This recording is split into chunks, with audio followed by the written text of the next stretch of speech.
Welcome to M K prime Studies అండి. So LAWCET 28th series of top daily డోస్లో ఉన్నాం మనం. So people preparing for LAWCET. Okay, so total ఇప్పటివరకు 28 series అయితే చేయడం జరిగింది. ఓకే, ఫాలోయింగ్స్ అవన్నీ కూడా మనకి ఎంకే ప్రైమ్ స్టడీస్ యాప్లో అయితే అవైలబుల్గా ఉందండి. So interested students can download our app from the play store. MK prime studies app application అన్నమాట. Now coming to the first question from current affairs. Who has been recommended as the 52nd CJI of India? Who will take charge with effect from 14th May 2025? Okay, so 52nd CJI supreme court ప్రధాన న్యాయమూర్తిగా ఎవరు నియమించబడుతున్నారు అని చెప్పేసి అంటే answer BR Gavai అండి. BR Gavai is going to be the next Chief Justice of India. So Sanjiv Khanna already ప్రస్తుతానికి ఈయన 51st CJIగా కొనసాగుతున్నారు. కేజీ బాలకృష్ణన్ 37th CJIగా కొనసాగారు ఫ్రమ్ 2007 టు 2010. మళ్ళీ 2010 నుండి 2015 వరకు ఈయన ఎన్హెచ్ఆర్సి నేషనల్ హ్యూమన్ రైట్స్ కమిషన్కి చైర్మన్గా చేశారండి. Okay, justice honourable K G Balakrishnan గారు. Okay, following. So next D Y Chandrachud. Okay, so justice honourable D Y Chandrachud గారికి వచ్చిన తర్వాత ఈయన 50th CJIగా చేశారు ఇండియాకి. 50th CJI 2022 to 2024. Okay, and Sanjiv Khanna గారికి వచ్చిన తర్వాత ఆయన 2024 టు 2025 నవంబర్ టు మే. అంటే నవంబర్, డిసెంబర్, జనవరి, ఫిబ్రవరి, మార్చ్, ఏప్రిల్, మే, జస్ట్ 6 months మాత్రమే ఈయన చీఫ్ జస్టిస్గా చేస్తున్నారనమాట. ఎవరండి? సంజీవ్ ఖన్నా గారు. Okay, following. So justice B R Gavai recommended as the next CJ of India by the current CJI Sanjiv Khanna. So Sanjiv Khanna 51st CJ ఎవరైతే ఉన్నారో ఆయననే నామినేట్ చేశారనమాట 52nd CJIని and who is going to retirement on May 13th 2025. Okay, so justice Gavai the second most senior senior of Supreme Court Judge will be sworn in as this 52nd CJI on 14th May 2024. Okay, next. And కొన్ని ఒకవేళ like important అనిపిస్తాయి, ఒకసారి చూడండి. Important పాయింట్స్కి వచ్చిన తర్వాత DY Chandrachud was the 50th అండి. Okay, 50th CJ of India DY Chandrachud. At the same time వాళ్ళ father YV Chandrachud ఉండే. వైవి చంద్రచూడ్. ఓకే, యశ్వంత్ విష్ణు చంద్రచూడ్ అని చెప్పేసి వాళ్ళ ఫాదర్ 16th CJIగా చేశారు. 16th CJIగా చేశారు. Okay, from 1978 to 85. Okay, so దాదాపుగా 7 years అండ్ 4 months వరకు కూడా 7 years అండ్ 4 months వరకు కూడా లాంగెస్ట్ సర్వింగ్ CJ ఇప్పటి వరకు. ఓకే, అత్యధిక పదవీ కాలం నిర్వహించిన CJI ఎవరు అంటే YV Chandrachud, father of DY Chandrachud. DY Chandrachud. So ఇద్దరు కూడా okay, father as well as son ఇద్దరు కూడా CJIగా చేయడం జరిగింది. Okay, in the history of Supreme Court of India. Okay, ఇది కూడా మనకి చాలా ఇంపార్టెంట్. తర్వాత ఇంకొక పాయింట్ ఏంటంటే షార్టెస్ట్ టెన్యూర్ ఎవరు చేశారని చెప్పేసానంటే ఇట్ వాజ్ కమల్ నారాయణ్ సింగ్ అండి. Okay, so Kamal Narayan Singh was the shortest tenure CJ of India అండి. Okay, following. సో ఈయన జస్ట్ 17 days మాత్రమే చేశారు. 17 days మాత్రమే చేశారు. Okay, following. So 21st November 1971 నుండి 12th December 1971 మధ్యలో 17 డేస్ మాత్రమే చేశారనమాట. And you know that first C J of India H J Kania. H J Kania was the first C J I of India అండి. 1950 నుండి 51 మధ్య కాలంలో ఈయన చీఫ్ జస్టిస్ ఆఫ్ ఇండియాగా చేశారు. సో దాదాపుగా 23 మంత్స్ చేశారనమాట. So HJ కానియా. So shortest tenure ఎవరండి? కమల్ నారాయణ్ సింగ్. 17 డేస్ మాత్రమే చేశారు. Okay following. సో 1971లో 17 డేస్ మాత్రమే చేశారనమాట. Okay following. సో దాని తర్వాత నెక్స్ట్ క్వశ్చన్ చూద్దామండి. On which train has Indian railways introduce the first ever on board ATM in April 2025? So recently Indian railways వాళ్ళు ట్రైన్లో ఏటీఎం ఏర్పాటు చేశారు. Okay following. సో అది ఏ ట్రైన్ అని చెప్పేసి అడుగుతున్నాడు ఎగ్జామ్లో. Okay following. So like it is Panchavat express. ఎగ్జామ్లో వచ్చే అవకాశం ఉందండి. సో పంచావతి ఎక్స్ప్రెస్ అనమాట. It is the train which runs between Mumbai to Pune. Okay so Manmad to Mumbai నడుస్తుందండి ఈ train. Okay following. So Deccan train is the second train on which the on board ATM is to be installed. Okay Shatabdi Rajdhani కాదండి. Okay so answer is Panchavat express, Manmad to Mumbai. Okay Chhatrapati Shivaji Maharaj terminal. Okay following. So ఇది Mumbai to Manmad నడుస్తుంది అనమాట. Okay following. So second train is Deccan Queen అండి. Deccan Queen. Deccan Queen is the oldest train running still in India అండి. Okay ఇది 1930లో start అయింది. Deccan Queen first super fast train in India. First super fast train in India. ఇది 1930 అని చెప్పేసానంటే you must remember that British India salt Satyagraha start అయింది. At the same time round table conference start అయింది ఇండియాలో. Mahatma Gandhi civil disobedience movement start చేశారు. తర్వాత salt Satyagraha start చేశారు. So దాని తర్వాత అక్కడ బ్రిటిష్ వాళ్ళు ఫస్ట్ రౌండ్ టేబుల్ కాన్ఫరెన్స్ కూడా స్టార్ట్ అయింది 1930లోనే. అండ్ లాహోర్ సెషన్ డిక్లరేషన్తోని మనం ఇండిపెండెన్స్ జరుపుకుంది కూడా 1930లోనే. ఓకే 26 జనవరి 1930 రోజున ఫస్ట్ ఇండిపెండెన్స్ డే మనము కాంగ్రెస్ పార్టీ పిలుపు మేరకు ఓకే లాహోర్లో జరిగిన సెషన్ దానికి నెహ్రూ అధ్యక్షత వహించారనమాట. So it was presided by Jawaharlal Nehru అండి. Okay following. So Deccan Queen అనేది 1930లో స్టార్ట్ అయిన first super fast express in India which is still running. ఇప్పటికి కూడా సక్సెస్ఫుల్గా రన్ అవుతుందండి. Next third question. Which state is hosting the 7th edition of Khelo India youth games 2025? You know Khelo India youth games is the recent series of youth games అండి ఇది. Okay following. ఇది like national games తర్వాత second popular games in India అనమాట.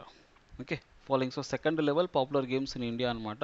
So 2025లో 7th edition ఎక్కడ నిర్వహించబోతున్నారు అంటే answer Bihar అండి. బీహార్ అనమాట.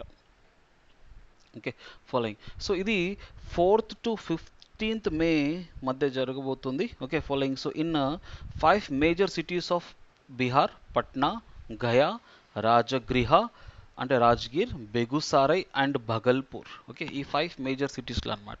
ఇందులో ఇవన్నీ కూడా హిస్టారికల్ సిటీసే. ఓకే పాటలిపుత్ర, బోధ్గయ, రాజగృహ ఇవన్నీ కూడా Mauryans, Guptas following. So and like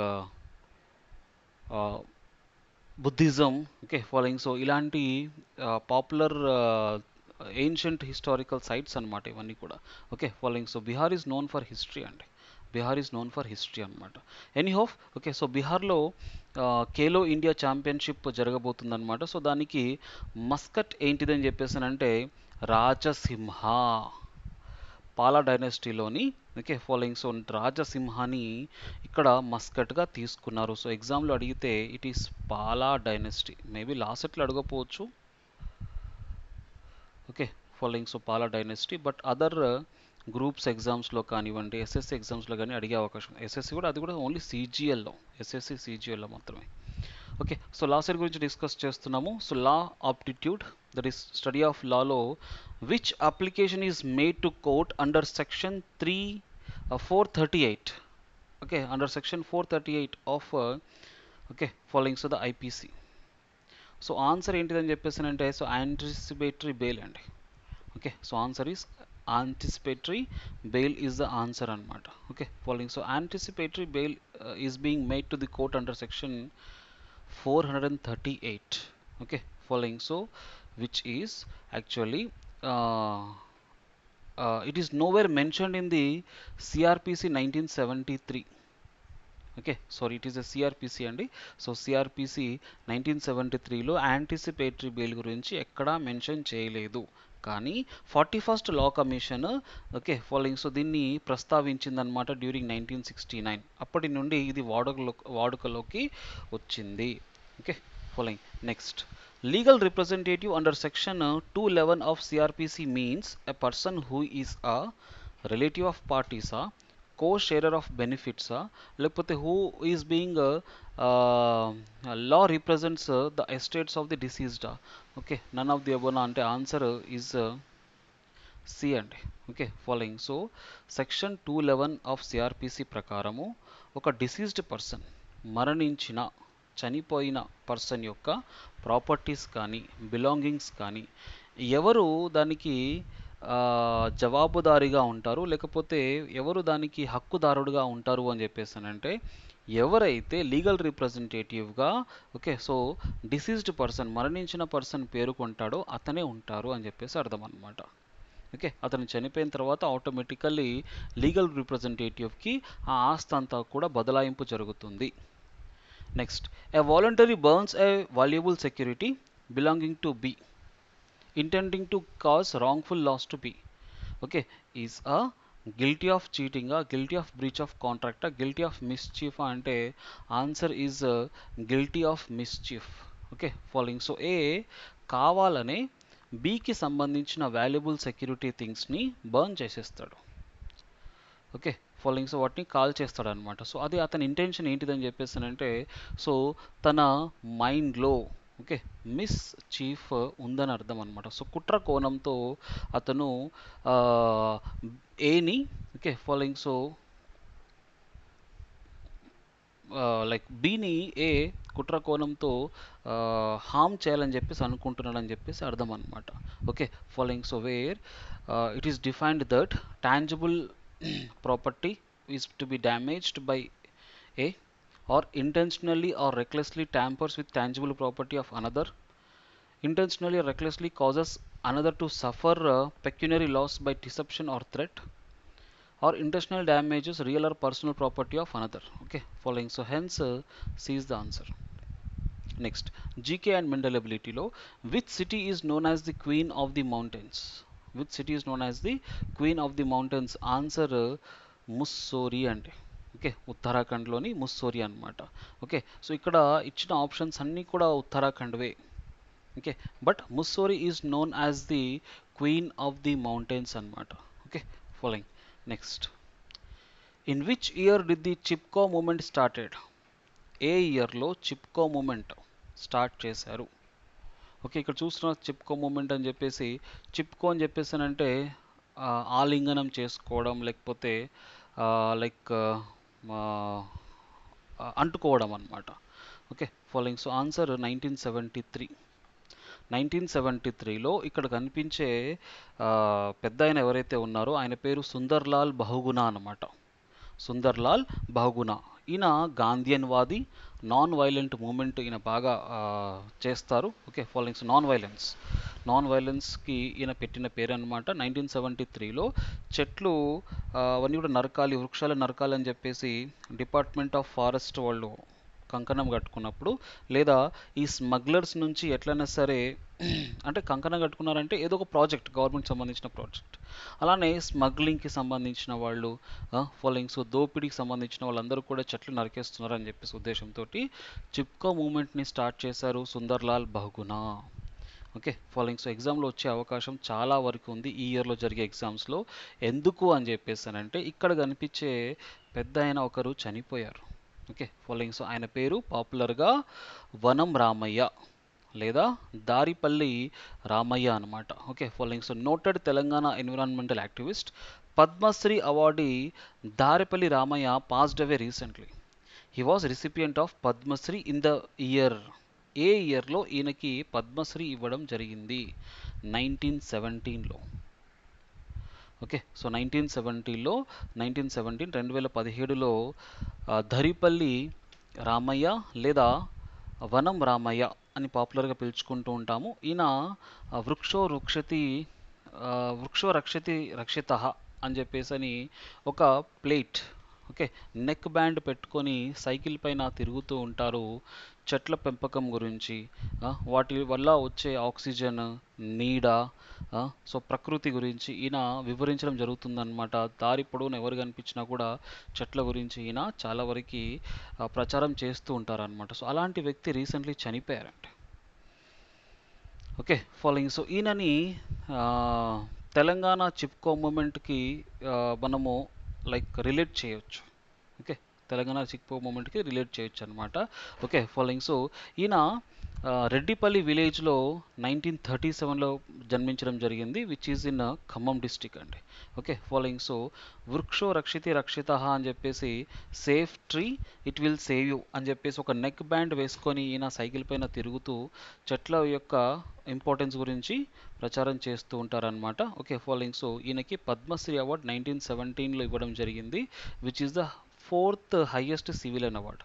Bharat Ratna, Padma Vibhushan, Padma Bhushan, Padma Shri awards చాలా చాలా ఇంపార్టెంట్ ఫర్ ఎగ్జామినేషన్. వరుసగా ఇవన్నీ కూడా సివిలియన్ అవార్డ్స్ అని చెప్పేసి అంటామండి. Okay following. So next Vanam Ramaiah గురించి. Central government honoured him with the Vanaseva award in 1995 and Vanamitra award in the year 2005. Central government also honored him with the National Innovations and Outstanding Traditional Knowledge Award in 2015. Okay, following, as well as he was honored with the honorary doctorate by the Academy of Universal Global Peace for his achievement in planting over 1 crore saplings. Okay, following. So ina recently 12th April 2025 రోజున, okay, following. So చనిపోయారండి. Okay, heart స్ట్రోక్తో చనిపోయారనమాట. Last question, what is the currency of South Korea? Examination point of view చాలా important. South Korea currency ఏది? Okay yuan అండి. Okay yuan China, som Kyrgyzstan and yen Japan అన్నమాట. Okay so these are the questions, 10 questions which may be asked in the exam. Okay following. So last date అయితే extend చేశారండి. Okay following. So like 30th April వరకు extend చేశారు for Telangana. 27th April వరకు అయితే AP last date ఉంది. Apply చేయని వాళ్ళు apply చేయండి. లా చేయాలనుకున్న వాళ్ళు లా చేసేయండి. మళ్ళీ నెక్స్ట్ ఇయర్కి పోస్ట్పోన్ చేసుకుంటాను, ఆ తర్వాత చేద్దాంలే అని చెప్పేసి అనుకోకండి. మీరు ఎప్పుడు చేసినా అదే 5 ఇయర్ లా ఫర్ ఇంటర్మీడియట్, అదే 3 year law for degree students. Okay so degree చేసిన వాళ్ళకి అదే 3 ఇయర్స్. ఓకే లాలో మనకి ఓపెన్ డిగ్రీ లేదు, సో కాబట్టి రెగ్యులర్ డిగ్రీ చేయాల్సిందే. ఫాలోయింగ్. సో చేయాలనుకునే వాళ్ళు అప్లై చేయండి. యాజ్ వెల్ యాజ్ ఓకే ఒకవేళ మీకు గైడెన్స్ కావాలన్నా, కోచింగ్ కావాలన్నా కూడా MK prime studies app download చేసుకోండి. Okay so which is available in the play store, లేదా ఇక్కడ స్కాన్ చేయండి క్యూఆర్ కోడ్ని, మీకు డైరెక్ట్గా పాత్కి తీసుకెళ్తుంది. You can download it. Okay so thank you, have a nice day, prepare well.